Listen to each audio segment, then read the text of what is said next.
guys, it's Jen, and today I wanted to share a little Sephora haul. It's been a while since I've done an order from Sephora. Every time I hear something, I click it into my cart. When I had enough things that I wanted to try out, it just kind of accumulated. So I'm really excited because there are a few things in here that people have been talking about that I've been wanting to get my hands on, and I'm really excited to share it with you. I'm just gonna start with this. This is from Fenty Beauty. Truth be told, this is my very first Fenty Beauty anything. I'm a little embarrassed to even say that, but I had to get the Stunna Lip Paint because it looks so beautiful. I'm a huge fan of a really bold, bright, fire engine red lipstick, and I've just heard really amazing things. Plus, I kind of like the idea that it's one shade fits all. It's literally supposed to look good on every single skin tone. The packaging looks really nice. It has the color on the top. It actually reminds me of like a micro version of the Christian Louboutin makeup. It feels very heavy and substantial. As you can see, it's like a very bright red, rose gold metallic top. The doe foot applicator has a little bit of an hourglass shape, which I haven't seen in other products. Let's try this out. We'll do a little first impressions.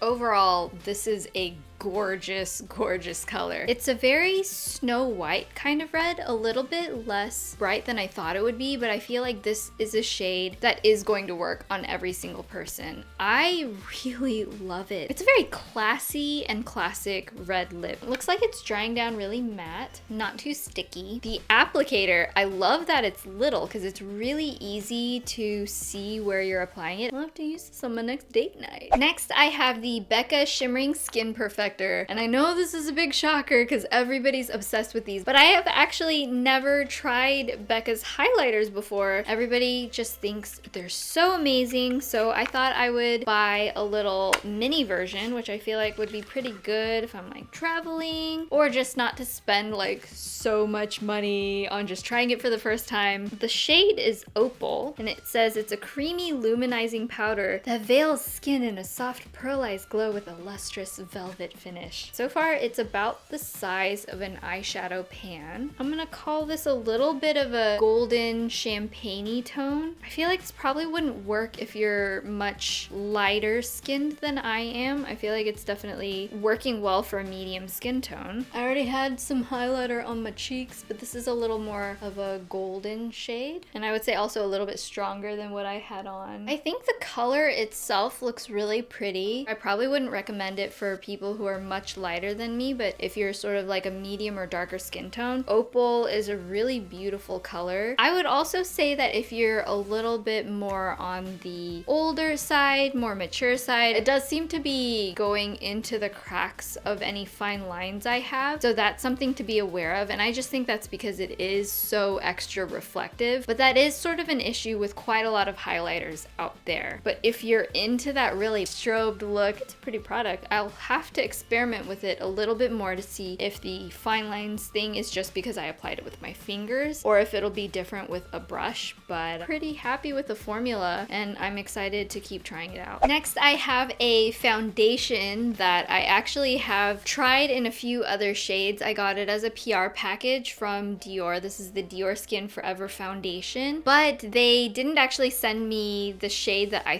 think is going to be my closest shade match. I am a very yellow toned individual, so I ordered shade 21. So far, the ones that I've tried have been really amazing, which is why I wanted a full-size version in my color. This has SPF 35 and shine control, and it just has a really nice full coverage kind of look. It has a pump container and frosted glass for the outside. It does have a floral scent to it, so if you're especially sensitive to scents, then that's something to keep in mind. I'm a medium light yellow undertoned person, so if you're close to my shade, give shade 21 a try. It looks like it's oxidizing a little bit darker as time goes on, so I'll just have to keep trying it out to see how it wears and how it looks over time. Next, I decided to try a skincare set. This is from Herbivore. It's called True Blue Skin Clarifying mattifying duo for combination oily or blemish prone skin types. And this has 2 different products in it. It's the Resurfacing Clarity Mask and a Balancing Facial Oil. Oh, looks pretty fancy on the inside. This is like smaller versions. I think they have bigger versions of these products as well that they're selling, but I just wanted to try it out. First of all, it has very high reviews on Sephora, but I want to say somebody was actually pregnant and they said this really helped with their pregnancy related acne. Don't quote me on that, but I believe that's one of the reasons why I decided to pick it up, because my skin has been crazy. Lots of hormonal acne. This is the Lapis Balancing Facial Oil. It's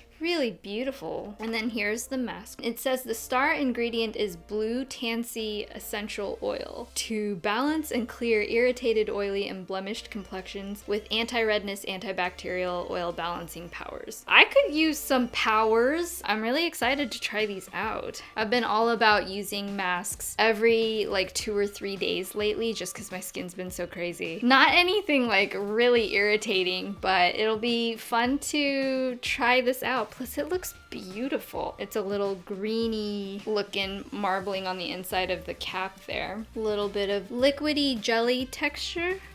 Very medicinal scent. And then the oil. This one seems to have a really light herbal scent, but not nearly as strong as the mask. Feels like my other skin oils that I have. This is absorbing pretty quickly, and I feel like it's not leaving my skin too greasy. The next thing I am so freaking excited about, this was my big splurge purchase this time. McGrath Labs Mothership II Sublime Palette, and already the packaging looks very different. Just looks very edgy and cool. Opening this up. The fanciest looking eyeshadow palette I've ever owned. Has the color names of the eyeshadow on the inside of the packaging. Dang! Check out the back. It's all like matte gold. That's the front. It's very, very heavy duty. This is like intentionally meant to blow you out of the water when you open this up. A beveled mirror on the inside. Dang! There are 10 eyeshadows, and these are really big eyeshadow pans. I feel a little bit crazy for ordering this because it seems so decadent and just like over the top. This is $125.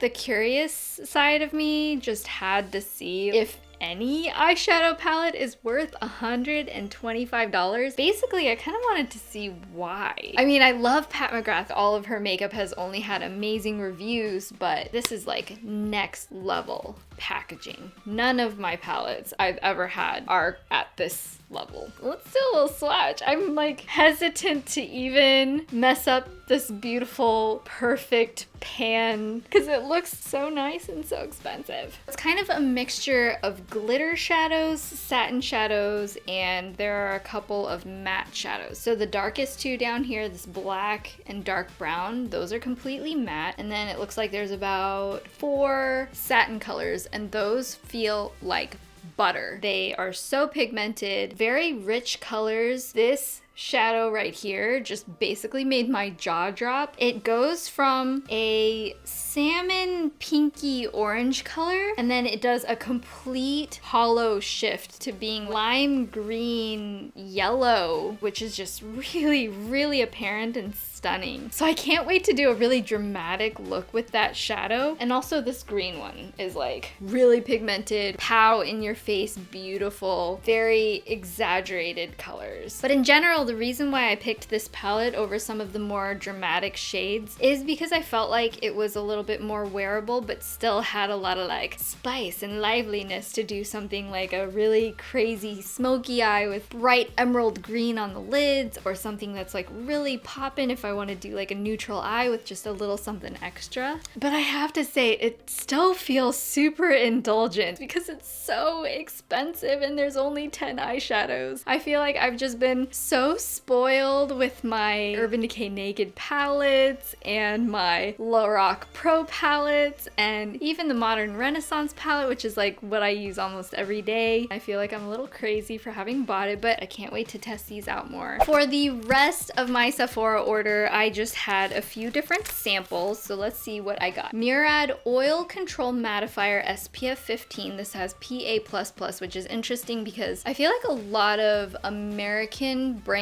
don't necessarily write the PA pluses, but I know a lot of the Korean companies are like really into showing just how much SPF protection there is. So for this being only SPF 15, for it to be PA++ is like pretty cool. I also got an Ole Henriksen Truth Serum. This is a vitamin C serum. Sometimes I like these little packets for when I'm traveling because I don't have to bring whole bottles and containers. I also got a little sample of the Hourglass Vanish Flash Highlighting Stick. I really love this product, so again, if I'm traveling, I could just take these little containers. Maybe I'll cut around here and just do a little strobing on my face on the go. And this looks like it has Gucci, YSL, Chloe, Tory Burch, and Miu Miu perfume samples on a bunch of different cards. And then finally, I think I used some of my points for this mini. This is a Giorgio Armani Lip Maestro Intense Velvet color. This is a tiny, teeny little liquid lipstick from Giorgio Armani. I love these kinds of things for just popping in my purse, and I thought it was a little bit different because sometimes these little samples are just like everyday kind of colors, or it's like a pink that really just looks clear, but I like me a nice red. And I feel like whenever I wear reds, I always want to bring something just in case to touch up. That is about it for my Sephora haul. I really hope you guys enjoyed watching. Let me know if you've tried any of these products and what you thought about it down in the comments, because I'm super curious, especially if anybody's tried any of the Pat McGrath palettes and what you thought and if you felt like it was worth it. Obviously, I haven't actually tried it on my eyes yet or with primer, so I'll be very intrigued to see if it's worth the hefty price. If you enjoyed this video, feel free to give me a thumbs up and